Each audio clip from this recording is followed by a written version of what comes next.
Hi வணக்கம் உறவுகளே, welcome to Murugan துணை ஓம் சேனல். டைட்டில்லே பார்த்துருப்பீங்க என்ன விலாக்னு. குரோம்பேட்டில் இருக்க முருகப்பெருமான் கோவிலில் திருக்கல்யாணம். அதுதான் இந்த விலாகு. வாங்க முருகப்பெருமானோட ஆசை பெறுங்க எல்லாரும்.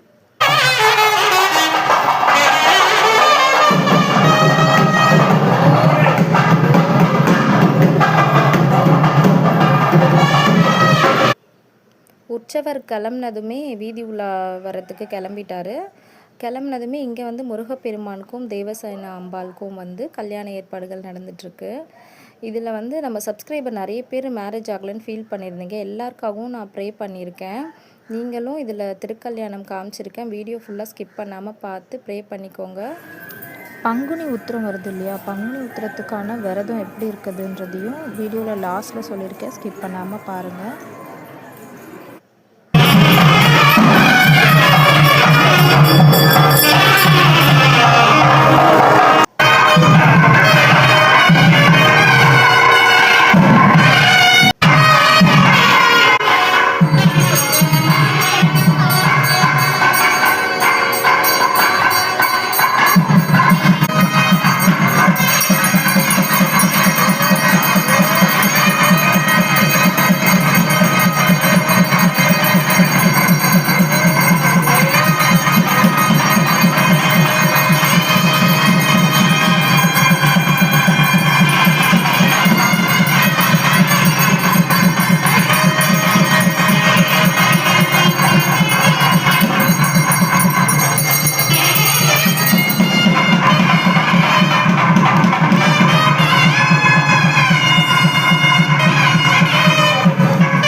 எல்லோரும் திருக்கல்யாணம் பார்த்துருப்பீங்க.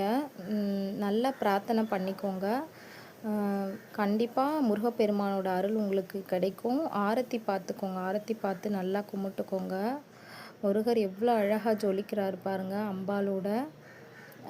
நம்ம நம்ம இந்துஸில் மேரேஜ் ஆச்சுன்னா அந்த அக்னி குண்டத்தை வலம் வருவோம் இல்லையா, அதனால் சுவாமியோட பாதத்தை ஐயர் எடுத்துகிட்டு 3 வாட்டி வலம் வந்தார். அதெல்லாம் பார்க்க கண் கோடி வேணுங்க. ஃபஸ்ட் டைம் நான் வந்து இது எல்லாமே கிட்ட இருந்து பக்கத்தில் இருந்து லைவாக பார்க்குறேன். அந்த பாக்கியத்தை எனக்கு முருகப்பெருமான் கொடுத்தாரு. கண் கலங்காத தருணமே இல்லை, கண் கலங்கிட்டே இருந்துச்சு. அதுக்கப்புறம் இந்த ஃபார்மாலிட்டிஸ் இதெல்லாம் பண்ணுவாங்க இல்லையா, அக்னி குண்டத்தில் வந்து தேங்காய், இந்த பழம் அது எல்லாத்தையும் போடுவாங்க. அதெல்லாம் போட்டு நெய் ஊற்றி அந்த ஃபார்மாலிட்டிஸ்லாம் முடிஞ்சுது.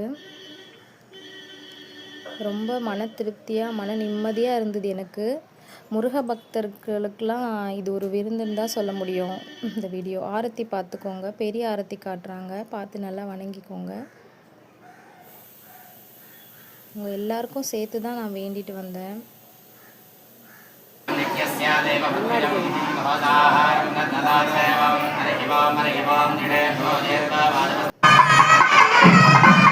அவ்வளோதான். நம்மளால் முடிஞ்ச மொய்யை முருகப்பெருமானுக்கு கொடுத்துட்டு, அவர் போட்ட பிச்சை தான் அவர் கொடுத்துட்டு, அவருடைய கல்யாண சாப்பாடு சாப்பிட்டு அங்கேருந்து கிளம்பிட்டாங்க. இந்த வருஷம் பங்குனி உத்திரம் நம்மளுக்கு 11/4/2025 அன்னைக்கு வருது. பங்குனி உத்திரம் விரதம் இருங்க, அது ரொம்ப நல்லது. எப்படி இருக்கணுன்றதையும் சொல்கிறேன். காலையில் வந்து ஒரு 4 மணி அந்த மாதிரி எந்திரிச்சு குளிச்சுட்டு முருகப்பெருமானுக்கு விளக்கேற்றி நெய்வேத்தியம் வச்சு நம்மளால் முடிஞ்சதை ஒரு 2 வெத்தலை பாக்கு பழம் கூட வச்சு அவரை வணங்கிட்டு, இன்றைக்கி விரதம் இருக்கிறேன், எதுக்காக விரதம் இருக்கீங்களோ அதை சொல்லி அவர்கிட்ட பிரார்த்தனை பண்ணிவிட்டு அன்றைக்கி ஃபுல்லாக உபவாசம் இருங்க. தண்ணி கண்டிப்பாக குடிங்க. ஈவினிங் 6 மணிக்கு மேலே நீங்கள் மறுபடியும் விளக்கேற்றி நெய்வேத்தியம் பண்ணிவிட்டு வேல் வச்சுருந்தீங்கன்னா அபிஷேகமும் பண்ணிக்கலாம். அபிஷேகம் பண்ணி நெய்வேத்தியம் வச்சுட்டு விரதத்தை நீங்கள் பூர்த்தி பண்ணிக்கலாம். முருகர் கோயிலுக்கு போயிட்டு வரதா இருந்தாலும் காலையிலேருந்து மாலைக்குள்ளே போயிட்டு வரலாம். அவ்வளோதாங்க. இந்த விரதம் இருந்து பாருங்கள். கண்டிப்பாக அடுத்த பங்குனி உத்திரத்துக்குள்ளே உங்களோட வேண்டுதல் கண்டிப்பாக நிறைவேறும். முருகப்பெருமான் நிறைவேற்றி கொடுப்பாரு. கருணை கடல்னாலே முருகர் தானேங்க. அப்படியே நம்மளுக்கு நிறைவேற்றி கொடுக்க மாட்டார். நம்ம என்ன கேட்குறோமோ அதை நம்மளுக்கு கண்டிப்பாக நிறைவேற்றி கொடுப்பாரு. ஆனால் நம்பணும், முருகனை நம்பி கெட்டியமாக அவரை பிடிச்சிக்கணும். அது ஓகே. வீடியோ பிடிச்சிருந்தா லைக் பண்ணுங்கள். சேனல் சப்ஸ்கிரைப் பண்ணலைன்னா மறக்காமல் சப்ஸ்கிரைப் பண்ணிவிடுங்க. பாய், see you.